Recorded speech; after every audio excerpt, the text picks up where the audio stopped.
Hey guys, welcome to my YouTube channel, and there will be no welcome back to my YouTube channel because this is my first ever video on YouTube. Anyways, without further ado, let's go ahead and talk about what parents do not know. Well, specifically African Christian parents. I'm talking about African Christian parents. I know there are going to be some parents like this in different races, but I'm talking specifically about African parents, especially the Christian African parent. One thing they are not aware of is the fact that they're all going to give account to God on how they treated their kids. Yes, yes, yes. That parenting style that you think is normal, the abuse verbally and physically, especially when unnecessary, or especially when nothing wrong was done, or just the random insult and shade they throw at you, especially when they claim to be Christians, is wrong. Many African children are forced to believe that it's normal. There's even this TikTok trend that was running, that was trending on TikTok. There's this trend that was trending on TikTok where they would be posting stuff that about African parents, especially how they're so good with constructive insults and abuses, verbal abuses, and people in the comment section will be, oh, it's so funny, it's so African parents are the best, they're just so funny. That's why nowadays it seems it's deemed as cool or savage when someone is insultive or just being unnecessarily rude. Many African children work on the road or have friends and they're calling them names like you idiots. Even if it's a joke, it's most definitely wrong. Even if it's a joke, many of them have forgotten that God will hold each and everybody accountable of the actions, the words that came out of our mouth, the things we did, and the way we reacted to certain things. Many Christian African parents abuse their children. They are so abusive to the point the children grow up and see it as a normal thing to be verbally abusive, which is most definitely not normal. They would provoke you and be surprised in the way you react.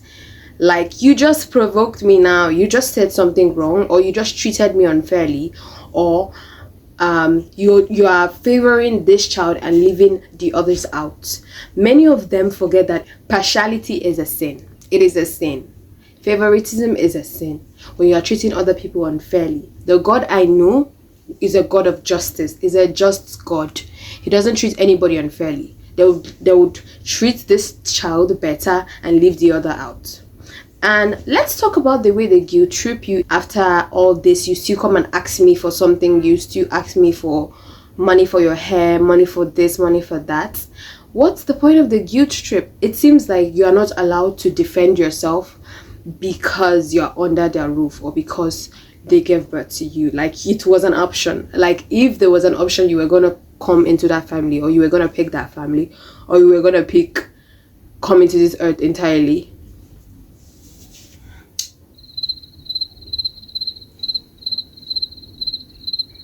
They play the victim card. Sometimes most parents don't like it when their children defend themselves. They want you to be a robot. They want you to just do things without complaining, or do things without even questioning at all, which is not the way God led his children. God loves the church. He always gave reasons to certain things. And anytime he told you something, there was a very big explanation to why he told you to do that or not to do that. But some parents, especially African parents, they'd want you to not even talk anything. They'll tell you do this and don't give a reason, and when you're asking for a reason, it seems like it's insultive or it provokes them because they want to control you. They feel like they own you. Okay, let's talk about the part where they make you feel bad for being born. Yes, they make you feel bad for being birthed. My dear, I didn't choose to come here in the first place. I didn't choose to come here in the first place. I know there's so many children out there who are provocative, who are wicked, who are insultive, but now I'm dealing with the ones who aren't, who are obedient, who don't do anything, but for every little mistake they make or every little thing they do, they're being abused, they're being cursed at. Or let's talk about when they get angry and they start cursing at you. It's not normal. The other day, there was something that was trending. I think it was since last year. And some people were like, it is understandable now. It is when you're angry, there are certain things you say when you're angry. And I was shocked to my bones because the thing the man said to his child didn't look like something you'd say when you're angry. It looked like if he was actually telling the truth. It looked like he was pained and he was legit cursing that child. He would legit call the child a useless child. They seem to forget about the portion of the Bible that says, Ephesians chapter 6 verse 4, that says, fathers, do not provoke your children to anger, but bring them up in discipline and instruction of the Lord. In the discipline and instruction of the Lord. This is to show you that there are different ways to discipline people and you don't have to provoke them. Provocation, insult, and transfer of aggression doesn't have to come with discipline. There's how you discipline a child without insulting them or without even physically abusing them. How about Ephesians chapter 4 verse 29? Watch the way you talk. Let nothing foul or dirty come out of your mouth. Say only what helps, each word a gift. Let's not even talk about, what about Psalms 39 verse 1? There are so many portions in the Bible that advises for us not to do this thing. They feel like, oh, I'm an African parent, all I have to do is just train my kid, tell her not to wear a short skirt, tell my child not to get a boyfriend, not to fornicate. So far as I'm not fornicating, so far as I'm telling them these things, it's all okay. Sometimes they feel like your well-being, it all solely depends on food. So far as you have eaten, so far as you have paid your school fees, it's totally fine. I'm gonna abuse you as the way I want to. I'm gonna insult you. I'm not gonna care about your mental health. I'm not gonna sit down and talk to you or even ask you anything. I'm just gonna be fine so far as you have eaten, which is wrong. I don't think if the way God treated us, the way African parents treated us, many of us will be dead, honestly. God cares. My Father, the maker of heaven and earth, Jesus Christ, he cares so much about your mental health. He cares so much about everything about you. He's so mindful of you that you have no idea.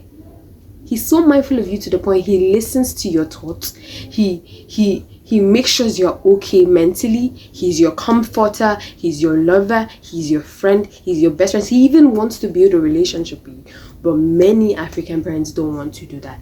Many Christian parents don't want to do that.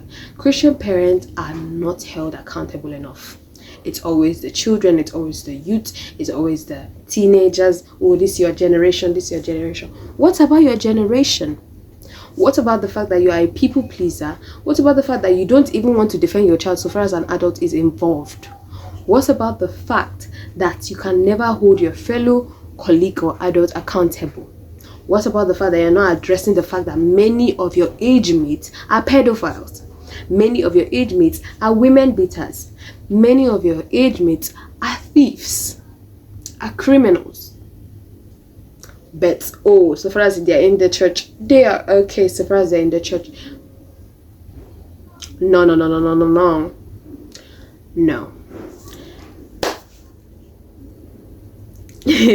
Sorry guys, I was just admiring my beauty. I'm so pretty. Anyways, thank you so much for sticking around till now. I don't want to rant too much, but this is like basically just an overall of what I have to say.